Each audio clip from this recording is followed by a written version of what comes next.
Alô, família tricolor, amigo São Paulino, amiga São Paulina, meus amigos e amigas torcedores de outros clubes, bem-vindos. Chegamos ao último vídeo do ano, último vídeo de 2022. Nesse vídeo eu vou falar para vocês um resumo, para mim, na minha opinião, como foi o ano do São Paulo, o ano de 2022. Prometo que não vou me estender muito, não vai ser um vídeo muito longo, mas eu vou falar o que eu achei da impressão que eu tive dos principais campeonatos.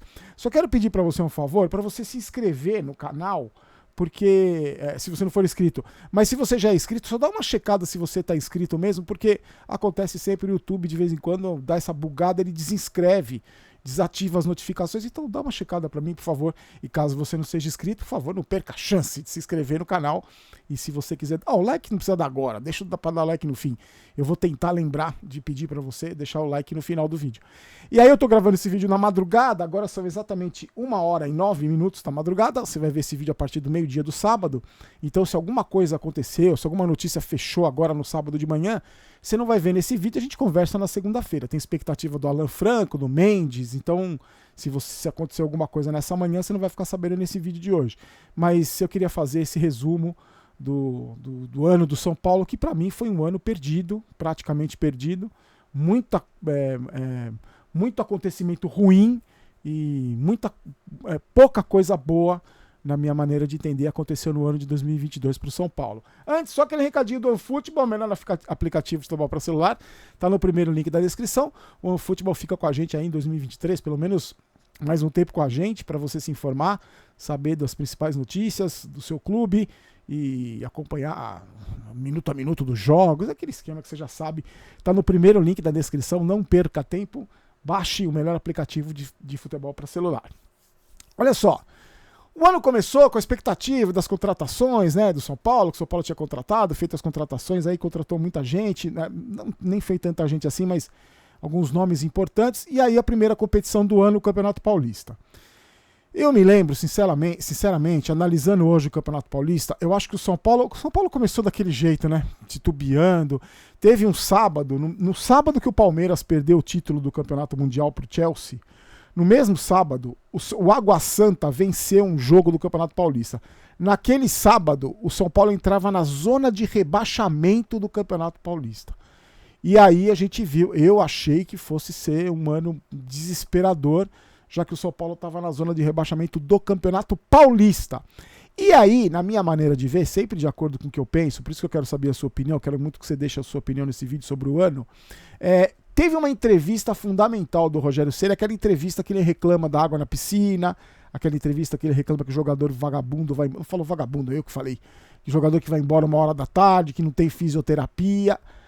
Na minha concepção, a partir daquele momento, teve uma virada de chave no São Paulo.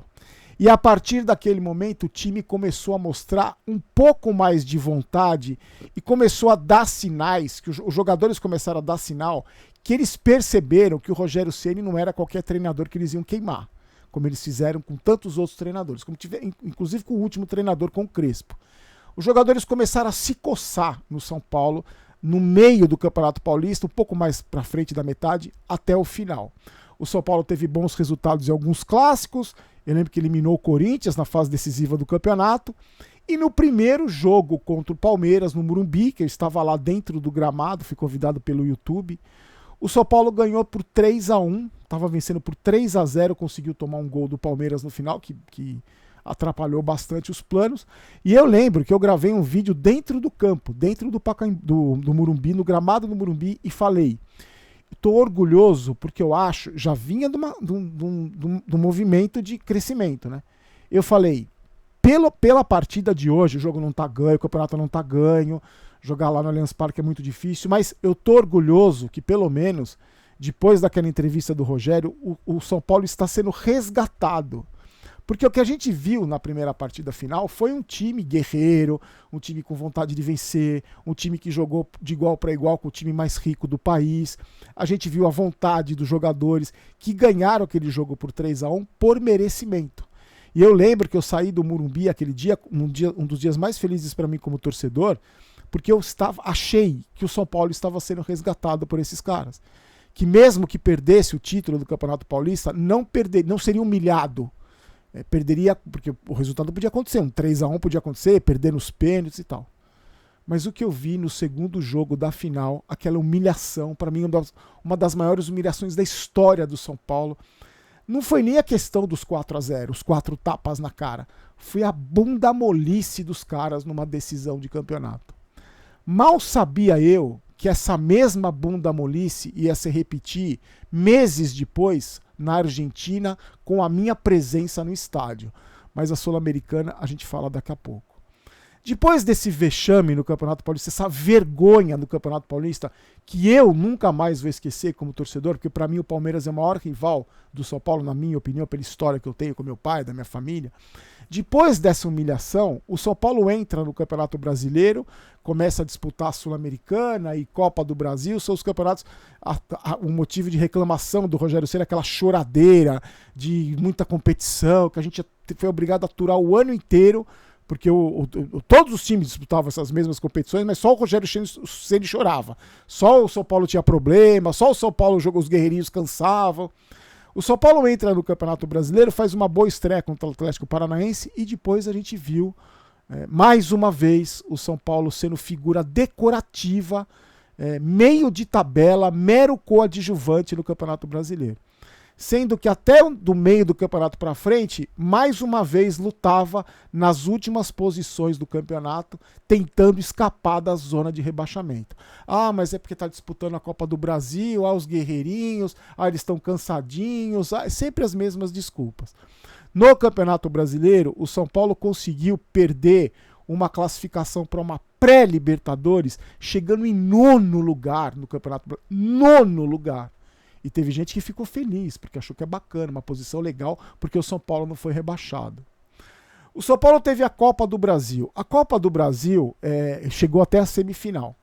O São Paulo fez jogos horrorosos na Copa do Brasil. Eu lembro de um jogo contra o Juventude, o primeiro jogo contra o Juventude, que estava perdendo por 2-0 e conseguiu empatar na Bacia das Almas aos 46 do segundo tempo.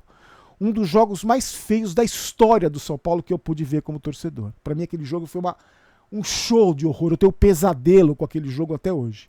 Depois eliminou o Juventude na Arena Barueri.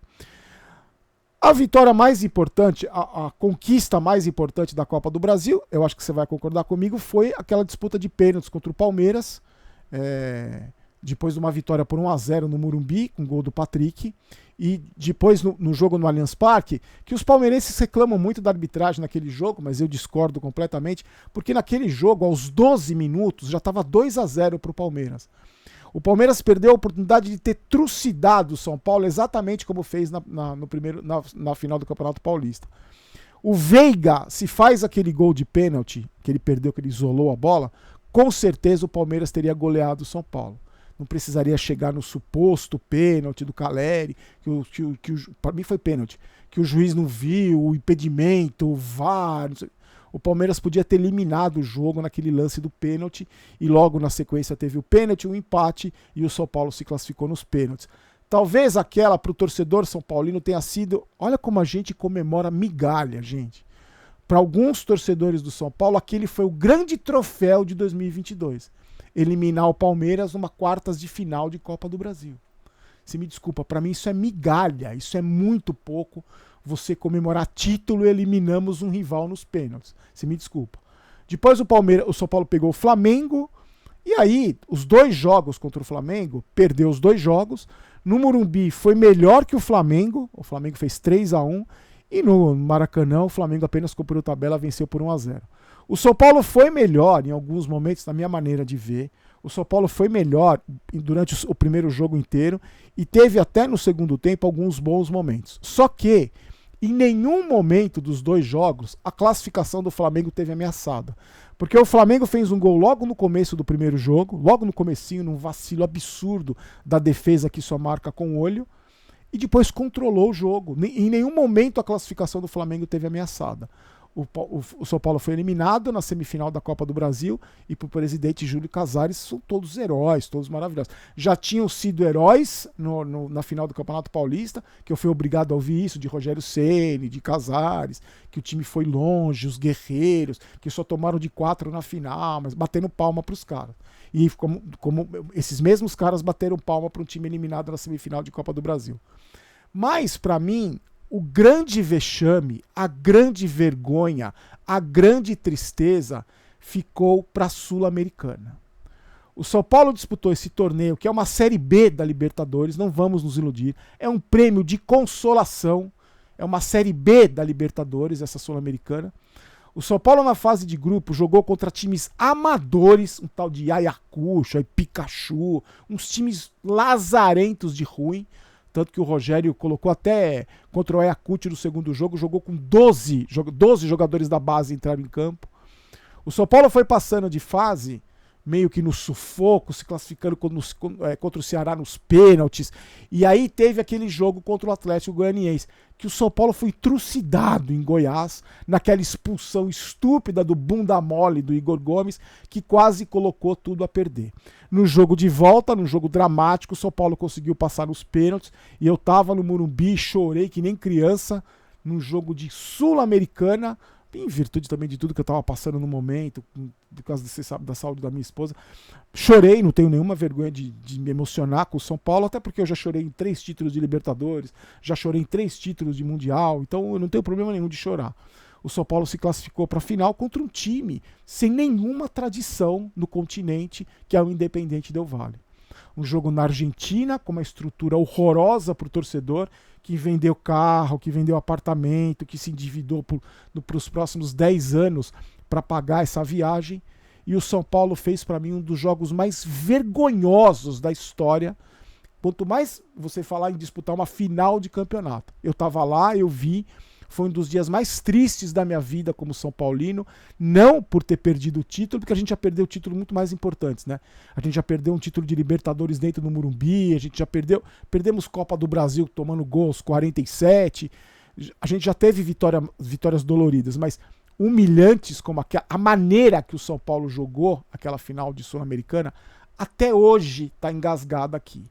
Eu tenho a camisa da final, tenho 4 camisas da final, com aquele patch especial. Toda vez que eu olho para aquelas camisas que estão guardadas, eu uso também, toda vez me dá aquela mesma sensação da bunda molice, da tremedeira nas pernas desses jogadores que você me desculpa, nunca mais vou esquecer essa vergonha. Então, para mim, o ano do São Paulo foi horroroso.